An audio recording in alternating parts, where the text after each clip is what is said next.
Logos books പ്രസിദ്ധീകരിച്ച കുറച്ച് പുസ്തകങ്ങളുമായിട്ടാണ് ഇന്ന് വന്നിരിക്കുന്നത്. അതിൽ ആദ്യത്തെ പുസ്തകം VT പ്രദീപ് എഴുതിയ മഴയുടെ ആത്മകഥയിലെ കടൽ എന്ന് പറയുന്ന ഒരു ഓർമ്മ പുസ്തകമാണ്.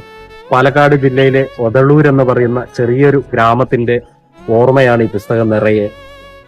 ഒതളൂരിലെ മഴയും മനുഷ്യരും ഉത്സവങ്ങളും ആഘോഷങ്ങളും ആചാരങ്ങളും ഒതളൂർ കാവും ആണ്ടിയൂട്ടും ഒതളൂരിന്റെ ഗ്രാമഭംഗിയും ഒക്കെ അങ്ങനെ വരച്ച് ചേർത്ത ഒരു പുസ്തകമാണ്. ഗൃഹാതുരത നല്ല പോലെ കൊണ്ടുവരുന്ന ഒരു പുസ്തകം. വായിക്കാൻ പറ്റുന്നവരൊക്കെ വായിക്കേണ്ട ഒരു പുസ്തകമാണ് മഴയുടെ ആത്മകഥയിലെ കടൽ.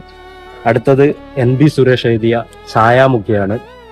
ഇത് ഞാൻ ഫേസ്ബുക്കിൽ അദ്ദേഹത്തിന്റെ കുറിപ്പുകൾ കണ്ടു വാങ്ങിയ ഒരു പുസ്തകമാണ്. കവിതകളൊക്കെ വായിക്കാൻ താല്പര്യപ്പെടുന്നവർക്ക് വായിക്കാൻ പറ്റുന്ന ഒരു പുസ്തകമാണ് NB സുരേഷിന്റെ ഛായാമുഖി. അടുത്തത് T ശ്രീവത്സൻ എഴുതിയ ക്ലൗഡ് മെസ്സഞ്ചർ എന്ന് പറയുന്ന ചെറുകഥാ സമാഹാരമാണ്. ഇതും നല്ല അഭിപ്രായമുള്ള ഒരു പുസ്തകമാണ്. അടുത്തത് റാണി നാരായണൻ എഴുതിയ ഗുലാൻ പെരിഷ് എന്ന് പറയുന്ന ചെറുകഥ തന്നെയാണ്.